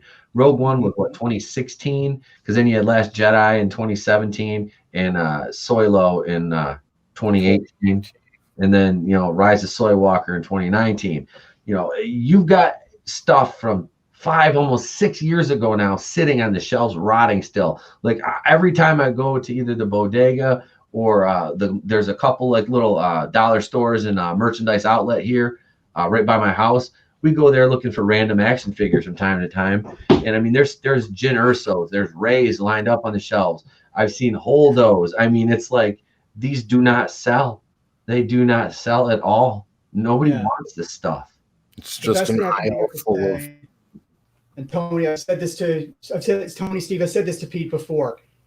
Disney thought they just took a name. Okay, it's Star Wars. People are going to watch. People are going to buy this. Yep. That's not how it works. And they spent all this money to buy the concept and then didn't do anything with it and expected people were just going to buy because it said Star Wars on the package. They put no substance behind it. No, it's hot. Yeah. And Disney for years was, I'm sure, doing well with their own toys and their own series. Star Wars, Lucasfilm was making how much for how many years after Return of the Jedi came out? Still selling toys for the original, for Empire and for Return of the Jedi. Also Lego sets. Yep. And then video games. Yes, video games, cartoons. Droids was still selling. You want to talk about some expensive action figures? Try getting a hold of the action figures from Droids. I mean, you're throwing out a couple hundred, dude. Like there's some of those that are like so rare that I mean, there's only like a couple of them. Some, I think it's like the 3PO. I'm not sure, but I know because I used to be in all these collector groups, and obviously Salvador, huge collector. We were talking about those. Yeah, those are very, very sought after and expensive pieces from that show, which I watched a couple episodes of it and was like, the animation was just dreadful. Now looking back on it, you look at it through like a nostalgia lens, it's bad. But I look at it now and I'm like, funny because it's bad. This is actually better than Star Wars Resistance was. Oof. That I was originally going to review that for my podcast when I first started before I had the YouTube channel. I made it through 6 episodes and I have handwritten reviews of them in my notebook. And Resistance was so cringeworthy. I couldn't even finish it. I'm like, this is terrible. But ouch. Yeah, I mean, like I said, Last Jedi. I was going to do Last Jedi. I made it through the first half hour of the Last Jedi and had 20 pages of handwritten notes. And I stopped. I'm like, I'm done. I'm done. I'm not giving myself carpal tunnel for this shitty movie. So, yeah, but the Last Jedi is going to be featured on my channel soon because I just have to find the time to do it. When I go out to the old man's house, I'm going to staple it to my target and I'm going to throw a few 223s through the Last Jedi and I'm going to record it. I'm going to have the camera set up there, so we'll record that. But yeah. As for Star Wars in general, I agree with the people who say that they should just erase all of this and go back to the extended universe, the whole thing with Heir to the Empire and the Thrawn books. Mm-hmm. A great character. Like you said, they're going to play with him now. Who knows what they're going to do with him? It's a mistake, though. They should just, like I said, get rid of all of this. Go back to the original extended universe. Yeah. Thrawn and the Nagri, those creatures, those assassins that followed him, the whole thing. There's some really great characters in that series. And they have another problem anyway, God knows, because Carrie Fisher's family told them, we don't want her image used in these movies. If you didn't hear about that. Fisher's family basically said, you can no longer use her in these movies. Any future movies, you can't. She's not going to be there. I think what's done is done, and there's no fixing it. I mean, you can go back and pretend this didn't happen and do the Thrawn trilogy, but that's just spackling over the hole in the wall, and it still happened. So, I don't know. People are not going to forgive Disney for this. You know, I think they should sell Star Wars to somebody else. That's what I think they should do. exactly. Because apparently they don't know what they're doing. So They I suck. have it. EA. Well, believe me, I'm trying to do something other than Star Wars. I've got my own sci-fi. Yep. I hear you. No, that you brought up a good point, Alan, because I want to talk about this. Go ahead and tell us a little bit about what Doom Scholar Studios is, what your goals are, and what you're working on, if you don't mind, sir. All right. Well, to start with how this started, I was talking to a friend about Ghostbusters 2016. I don't even remember what I said, but we were talking about just what had happened and how they'd made all the Ghostbusters female, and just how the movie was basically taking swipes at men at every turn. And just it was a movie about messaging, and it wasn't about Ghostbusters. It wasn't funny. It wasn't enjoyable. It was crap. And I said to him, I am getting sick of how so much of what's coming out of Hollywood these days, it's not about entertainment anymore. It's not, these aren't fun. We're not enjoying these. They don't care if we enjoy them anymore. No. All they want to do is give us a lecture. Where's the fun in being lectured? And I tried to start something back then. Back then it was called Equal Time Productions. And that really that just ended up not going nowhere for a long while. And then finally what became Doom Scholars started, and a whole bunch of people have become interested now. We're trying to get somewhere with it. I can tell you, we've got a couple of projects, a couple of thoughts in the works. You can get a look at two of them on our website, doomscholarstudios.com. One of them, I'll tell you just because this has always been fun. Declan Finn, if any of you know who that is, co-wrote the book that's the basis of this series called Codename Winterborn. It's based in 2090s San Francisco after the Third World War happened, and no one knows why. Suffice, the really strange thing, and my wife can tell you this is true, it's Doom Scholars, not Doom Scholars. I know, wrong letter. And just suffice, gentlemen, my wife has made the joke before, I should write about us winning the lottery, because so much of what Declan and I put in the book has happened for real. We created, for example, these drugs, and we wrote the book, I think it's almost before I met my wife, which is a little more than 10 years ago. And this stuff afterwards shows up in Russia called Crocodile, which does exactly what we wrote in one of the books.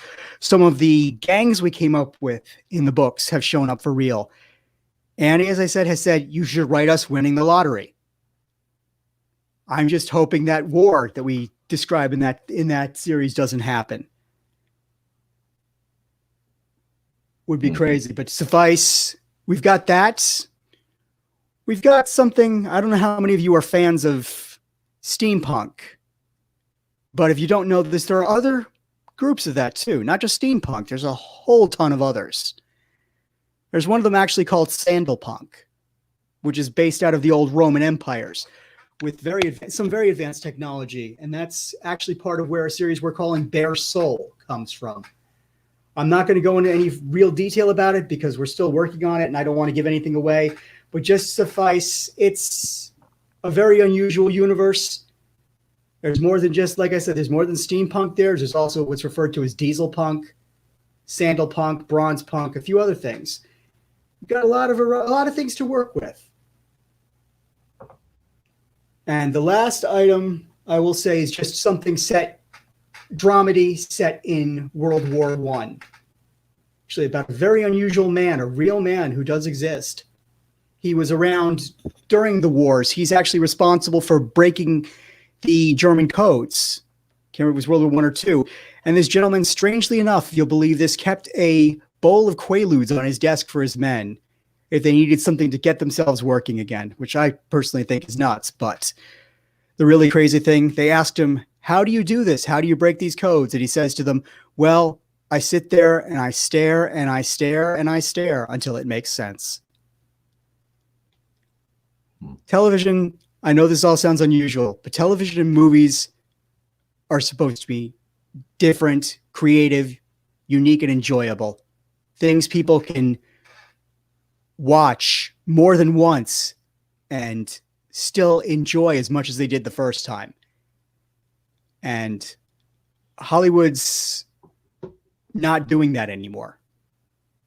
We need to make entertainment great again, and that's our intention. We're going to do it.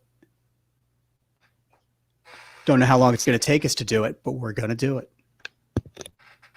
It's a worthwhile endeavor to take in, though. It really to take on. It is, because it sounds like you're at the start of something very promising, and you're getting the pieces. I know we've been talking. You're getting the pieces of the puzzle. They're kind of coming together, and that's it.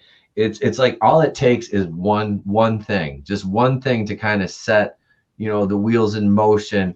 And if one little small independent thing takes off and it's successful, it can grow, and that can lead to the snowball rolling downhill and getting bigger and changing things, which is what this entertainment industry needs.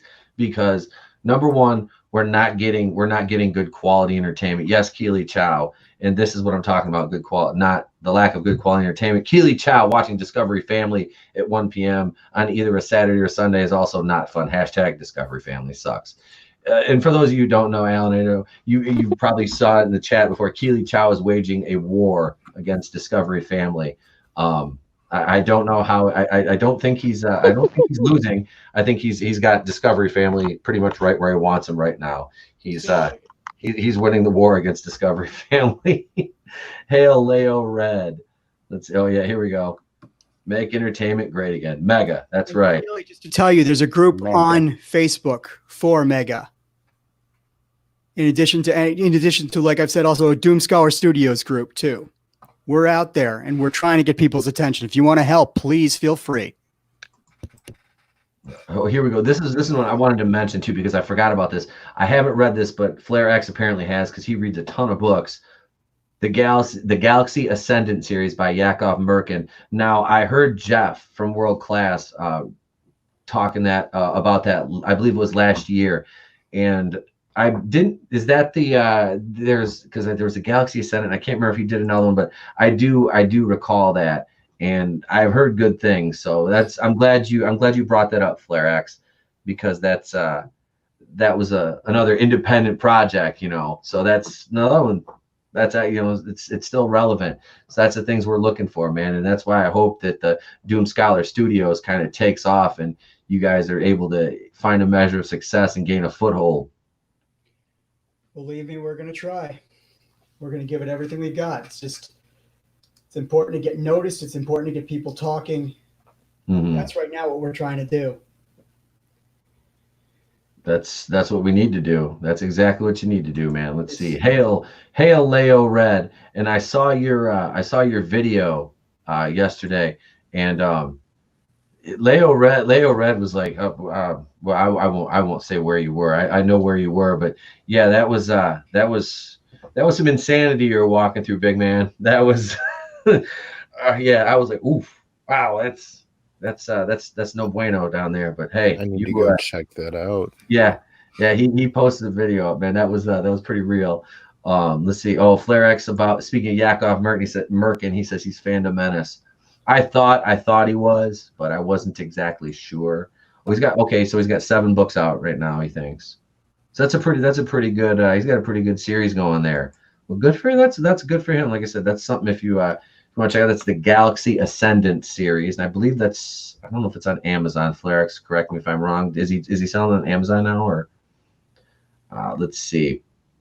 So are you aiming for what would be your goal if you had to pinpoint your goal? Cinematic, television, literary, or cover a couple fronts? Alan. DSS, we're planning to go a couple of directions. Okay. We're working on right now actually a couple of anthologies, hopefully to make some money, perhaps get us a little noticed. Okay. One right now about stories on Karen's and Kyle's. See what's out there, because God knows I imagine there's some very interesting things people have to tell. I have some plans for after that, but we'd like to get some, as I said, The Last Survivors or Bare Soul on screen when we can. We'd like to sooner rather than later, of course. And we'd like to see some movies on the air. But it's got to become a bigger thing. Mega's got to get better known. Doomscar Studios has got to get it better known. We've got to bring in real interest, and it's got to become something that a lot of people are talking about. It's just we have so many people saying that our entertainment has gone to hell. Yeah. Fine, it's gone to hell. Help do something about it. If it bothers you so much, if you don't like what you're being given, if you don't like what you're seeing, don't talk about it. Help do something about it. Don't do, like, pardon me, what so many of these people are doing now. They're going crazy. They're doing these terrible things. Do something productive. Do something positive. In terms of television, in terms of movies, in terms of books, whatever. If you don't like what you're getting, then you know something, help make something else. Help there be something else. Make it be better. Make it good. Closed mouths don't get fed. Yeah. Like I said, make entertainment great again. I'm sure there's a whole lot of people out there with a whole lot of ideas. And I imagine some of those ideas get on screen. It's gonna skyrocket, I'm sure. We have a whole, and we've been kind of slipping and our pimping and slacking on our macking lately with this, but we've had a notebook of we got about 25 movies dating back to when my original co-host MJ was on here with me. We got a list of about 25 movies we've made up. Like all these, now they're parodies of existing movies, but I mean we have an entire list. Like we have a cinematic universe, like everything. We've got it. It's funny, and we were joking around with on Friday night with Nick from WCBS about it. Now Nick has made some movies and stuff like that, and he's like, if you guys ever get serious about that, he's like, let me know. He goes, because he's got connections with the, in the independent film business. And I'm like, that's kind of funny, because like there's a couple of those that if I could, work it around, it would be fun to kind of, throw together something and give it to a pitch. And, it's something I'm actually in the process of, and I feel bad because I've kind of been behind on it, but I'm editing a book for a friend. He's writing a manga, and I'm editing that for him.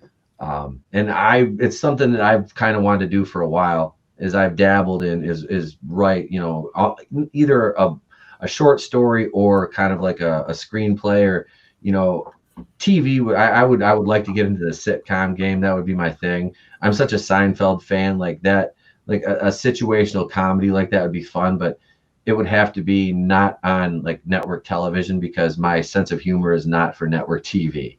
It's totally not, it's very inappropriate. So I would gear more myself towards the, the our rating too, you know what I mean?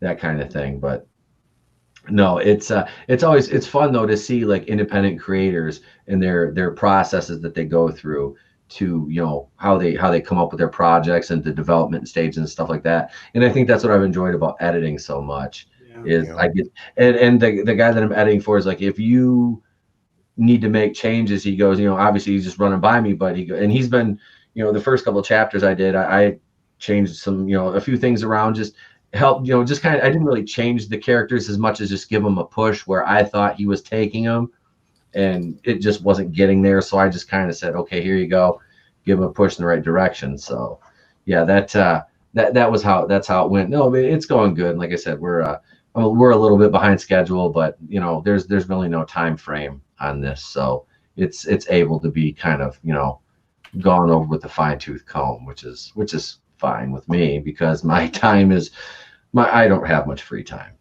For somebody who's a stay-at-home dad, I really don't have much free time. So between streaming 4 nights a week, doing videos, and being a dad and a husband, and then maintaining a house and all that stuff, it's kind of difficult to find spare time. That's why I always laugh. It was like, they make fun of me for having old video game systems. I've got a Sega Genesis, 2 Nintendo 64s, and a PlayStation 2. Like, oh, why don't you get a new system? It's like, well, because by the time I get to sit down to play it after I'm done streaming, I get all my equipment taken down because I'm sharing my office with my wife who's working from home now. I sit down in my chair, I turn the game on, and I fall asleep in my chair, and I wake up at 3 a.m, go into bed, and then I'm back up at 5:30 the next day, and I do it all over again. So it's I don't get much time to play video games. So there's no free time. Well, I guess you guys ain't the only ones trying to write something. I've been trying to write something for a few years now. So, It's awesome. like I said, there's a lot more Yeah. independentness coming out there. Yeah. Mhm. Absolutely. Saying it's not much, but I've been working on a fan fiction as well. It's nice that we all have dreams, you know. Mhm. And that's it for me. It was like being in this, honestly, like what I'm doing now is not where I pictured myself at this point in at 40 in 2020, because 3 years ago I was, a professional wrestler, a DJ. I was working in finance, and I was like, well, shit. I'm like, I was going to audition for Big Brother. And at that point, I was in the best shape of my life. I was doing really well in my wrestling career. DJing was going, I was on FM radio at that point for 6 years. So it was going really well. I'm like, okay, I've got some stuff going on here. And I'm like, I was going to audition for Big Brother because they want characters. I'm like, this could really get me what I want, because being a professional wrestler, I'm basically a stunt man as it is. So I'm like, I wanted to kind of try to parlay that into acting after Big Brother. That was my goal. And then the rug got pulled out from under me, and here I am now as a YouTuber, and none of those things anymore. But I enjoy this; it's fun, and I actually get to spend time with my family. I'm not on the road every weekend wrestling, so this is actually much. Now, if you ask my waistline, which was better for me, it's definitely not this, but it's fun, and I've met a lot of great people. I've made more friends doing YouTube, people I call friends, through YouTube, than I did in the wrestling business. Because if you want a friend in the wrestling business, your odds are you better buy a dog most of the time, because as soon as you turn your back, there's most people will just stick that knife right in. It's kind of like acting, but you don't get paid shit. You mostly just get like a handshake and a hot dog. That's Sprinkle to the top, man. it is. It is, Yep. man. In Hollywood, and there's such a parallel between the two, and Hollywood's the same way. And especially with the type of people that are drawn to I wasn't drawn to Hollywood to be a big star. I was drawn to Hollywood because it's just kind of something I've wanted to do. And especially starting on a reality show like Big Brother, which I've watched every season of and I absolutely love that damn show. As shitty and cheesy as it is, I wanted to be on there. So, but no, I mean, it was just, that was kind of my thing, it was wrestling was my outlet. It was my canvas that I painted on. Yeah, Drunkenly painted on most nights, but I get it. you have to do that. You have to do that to get through the pain of it. It's like both audio and cooking for me. I look at the same as like my canvas to, and really it's all so intertwined. Art is, so I don't know. I feel what you're saying, bro. It's beautiful, man. It does, and like I said, when you create something, there we go, we got it back. When you I don't know what you just like you disappeared there for a second. Oh, that's weird. Is your connection? Are you good? Yeah, I'm good. All right. Russia. It's those bots. It's the Russian bots. The beep beep boop boop bots. Damn it. They're downvoting The Last Jedi, Captain Marvel, and messing with my stream. So we were talking about Star Wars earlier, to kind of round this back to that. I find something funny that, and you know what? I'm just going to go ahead and I'm going to pull that up real quick here. Is the Rise of Skywalker came out in December 20th, I believe it was. Something like that. Yeah. December 20th. Okay. No, seen it, yes. No, that's I mean, I wouldn't rush to watch that movie if I was you. You're not missing it. You know what? Can I just real quick? I was in the same mindset as Alan. I was like, I need to watch this so I can be fair about it. And then one day I said, you know what? Fuck that. They haven't been fair this whole time. That doesn't. I heard Michael Knowles say, another YouTuber I listen to, he's like, they just don't exist to me. And same with him. He hasn't seen episode 9. And I'm like, you know what? Same with me. Because that's not Star Wars to me. That's bad marketing with the Star Wars logo. And that's all this trilogy has been. And I don't need to see it. Because it doesn't. All the trilogy has been as a name. Yeah, exactly. And why?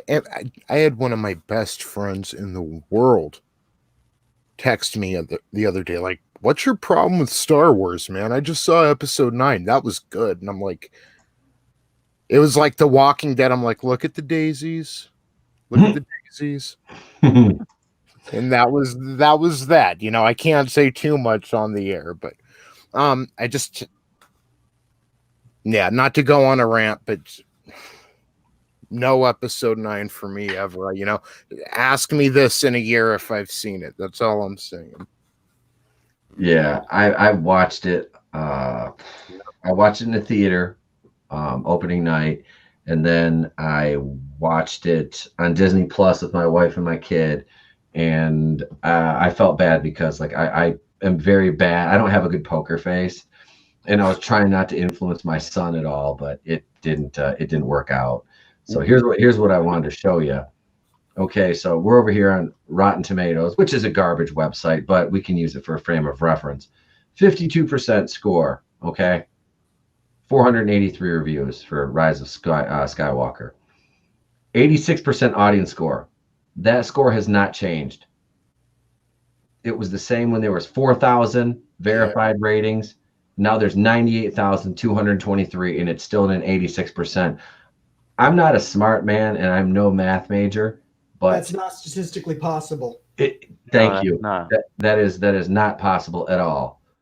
It's literally not that doesn't happen. That's not more than 85,000 votes. That's not even a shift half a point. No, that's not possible. No, it's stayed at 86% since it came out, and it's like.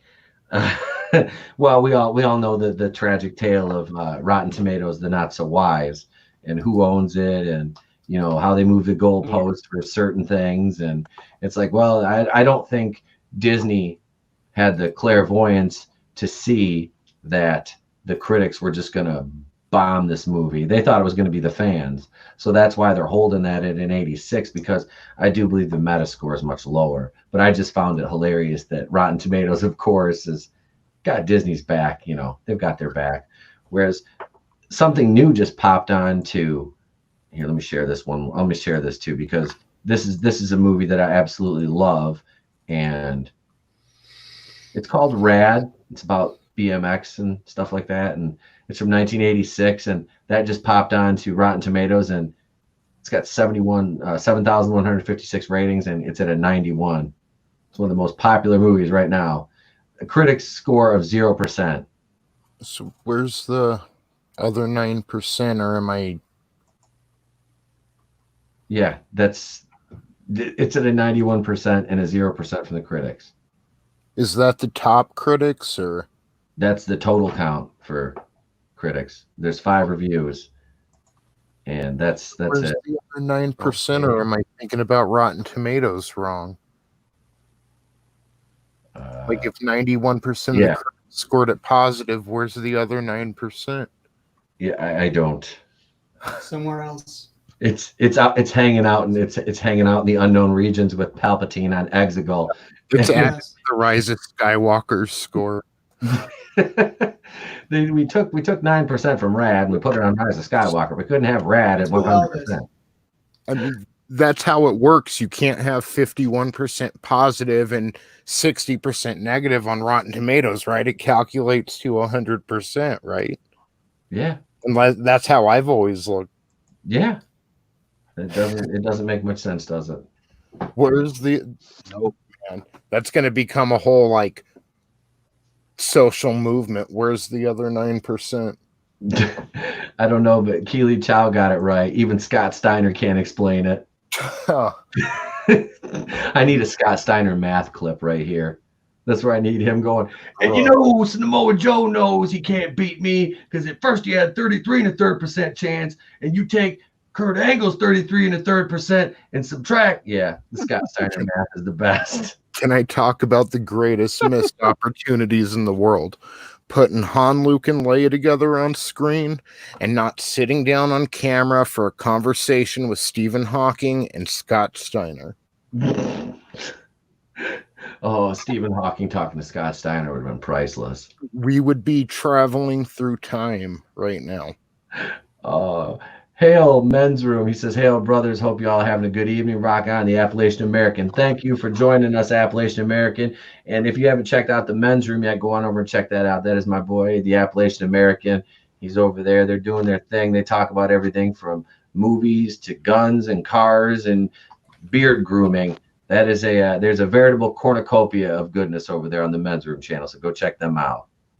You know, the Appalachian American and I might be making an appearance over there on the Men's Rooms soon, and getting my beard conditioned. So right, I know he's asked me. I'm like, I gotta get over there, and I want to have him back on the show here too. So that's he was a guest on the podcast back when I started out in the Anchor days. Man, he was one of the first peeps on there, way back in the day. Like I said, that was like last, I want to say, probably March or April, around there, maybe May. But yeah, he's a veteran of the podcast back when we used to do the Anchor show before the YouTube channel kicked off. But so yeah, we're right around the 10 p.m. hour right now, and most of you guys know I like to leave you wanting more. We've got 9 people in the chat right now.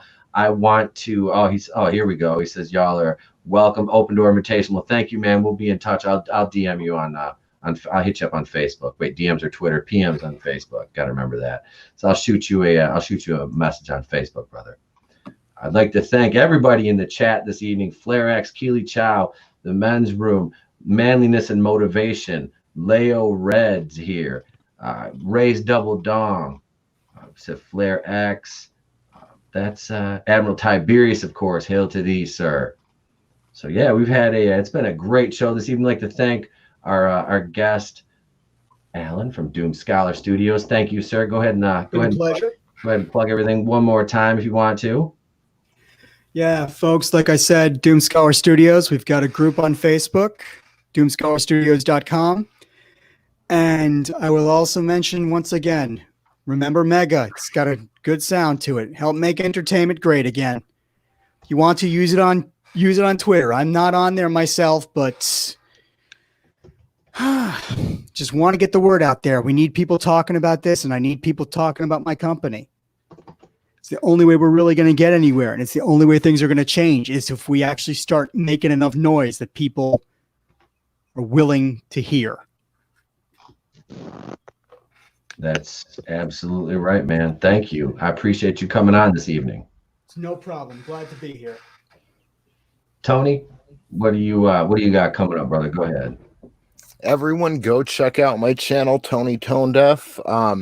Let me give you a little analogy of my life in the big picture, okay? I spent a couple weeks writing up a script and watching the first season of Cobra Kai a few times from a critical perspective and making sure to find flaws in this show so I didn't, get too heavy-handed with the compliments, because, what a great show this is. And I write up this nice little review and get it all together and put this video together, and the night before release, Cobra Kai gets canceled, at least for the time being. Hopefully Netflix, Hulu, Amazon Prime, somebody is going to pick the show up soon, because if they leave us at that cliffhanger at the end of season 2, I'm going to be more pissed than Models Inc. And y'all know who I'm talking about.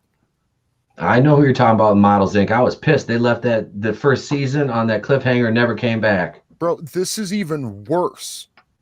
All right, so either way, the review got a little overshadowed by the news, but also it helped a little bit, throwing in a hashtag Cobra Kai. So whole point is, go check out my review. It is non-spoiler for the ones who haven't seen Cobra Kai. The intent of the videos kind of to get you jazzed up for the show, because even if it does leave us at a cliffhanger, it's worth the experience. Definitely worth the watch. So go check that out. Tony Tone Deaf. Also, it's June 1st. I've got a big interview coming this month. In fact, in a couple weeks now. I'm wondering, Mr. Itepukuian, if I should drop the name of my big interview. I don't know, man. Do you want to do it now? I mean, it's yours. You can do it if you want to. All right, guys. Uh-oh, hang on. Let me put you on solo here. There we go. All right. Everyone ready now. Coming in just a few weeks on my channel, an exclusive interview with What? What? What? What? That was like the end of The Sopranos. He just disappeared. Yeah, No, what the hell? that was strange. What? And what has he had? I want you to tell him what he has had. What? I want the news. No, don't like that. What the hell happened? Well, this is what happens when you do this. We'll do it live. Fuck it. That's basically what happens. I don't know. Tony, come back. Well, son of a. All right, Steve, the floor is yours, sir. Emperor Steve of Franchise History TV, ladies and gentlemen.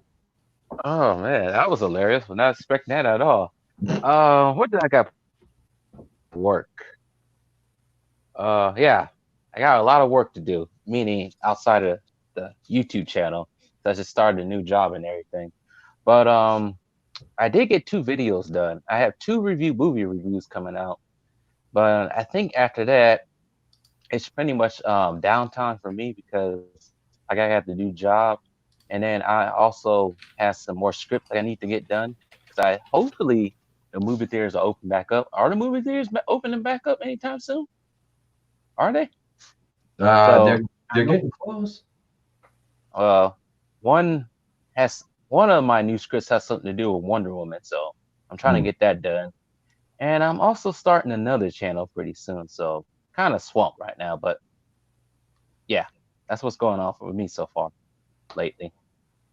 All right, man. Hey, congrats on the new job too, bro. Oh, thank you. Thank you. Is that the one you told me you interviewed for and everything? Yeah, that is. Okay, excellent, man. Well, good for you, brother. Congratulations. I'm happy for you. Thank you. You're welcome. Well, I guess that just leaves little old me now. What do I have going on? Tomorrow you'll get not 1, but 2, 3 videos from me tomorrow. Time provided, I will make up for today. You'll have 3 videos. 1 is going to be the unboxing video because Ray's Double Dong and Tap and Die sent me some stuff, and it's like I said, I just have to add the ending screen onto it and do a little more editing, and it's ready to go. It's been ready for, like I said, I just got to put the ending on. So that's my caveat there. You've got that coming. You'll have a couple videos I'm going to do on some news, on some projects coming up, some movie stuff. And what else do you have? Oh yeah, tomorrow night is Tuesday night, the super terrific Happy Fun Time Pro Wrestling show with myself, Mad Dog Warren, and brother Will Vendetta. And tomorrow night, our guest will be none other than one of my former stable mates and team ratings, old school Rick Cartier will be joining the show. We're going to talk a little bit of wrestling, but then more importantly, tomorrow night, we're going to watch the classic piece of cinema with Hulk Hogan and Tiny Zeus Lister, No Holds Barred. We'll be watching that right here tomorrow night at 8:30 Eastern on the channel, maybe 9 p.m. We'll probably go with 9 p.m. because I know Jared's work schedule is a little hectic at the current moment. So we'll go 9 p.m. We're going to watch No Holds Barred. It's available on YouTube and Hulu, I believe. So I'll share links in the chat at the beginning of the stream. So you guys can join in and watch that if you'd like. Also, Wednesday night, I will be over. There's no boardroom meeting this week, but I will be over on the Fandom Collective channel. And if you don't get enough of me here, you can go over to the Fandom Collective channel, give them a subscription. I am partnered with them now with Flipped Out, Rookie Critic, and a myriad of other YouTube channels over there. I'll be on Nerd Blast at 7:30 Eastern Wednesday evening. And you'll get about 3 or 4 single release videos out of me, and then I'll be finishing out the week Friday night over on Raiders of the Lost Flicks Live at 8:30 Eastern over there. So that's where you can find me and what I'm doing the rest of the week. Aside from that, I'll probably be playing with action figures and my lawnmower and whatnot. So that's it. And we've got another. We're gonna do for the next boardroom. We've got. I'm gonna get the poll up in the Place to Be Reviews private group. The Father's Day. We're doing the best sitcom dads. I'll have a poll up over there probably by Wednesday evening. So if you're not a member or of the group yet, go join. That is the Place to Be Reviews official fan page. That's our private group on Facebook. You can join us over there. You can follow us on Twitter at the Place to Be RE1, as you see my name here. You can follow me at N80Pete. You can email us, theplacetobereviews@mail.com, the world's best mail. You can find us on Instagram at hashtag TB2BR, and also on Discord, the Place to Be Reviews. I am Etepo Kuyin in the Place to Be Reviews. I have been here with all of yous. And what do I say at the end of every stream? I say, if I don't see you, have a great day and a pleasant tomorrow. And folks, seriously, please, I ask this all of you, if you're venturing out into the world right now, please be safe. Take care of yourselves. Take care of your families. We do appreciate you being here with us. And I will leave you with this before we close out the night. Ladies and gentlemen, Mr. Conway Twitty. Nice to see you. It's been a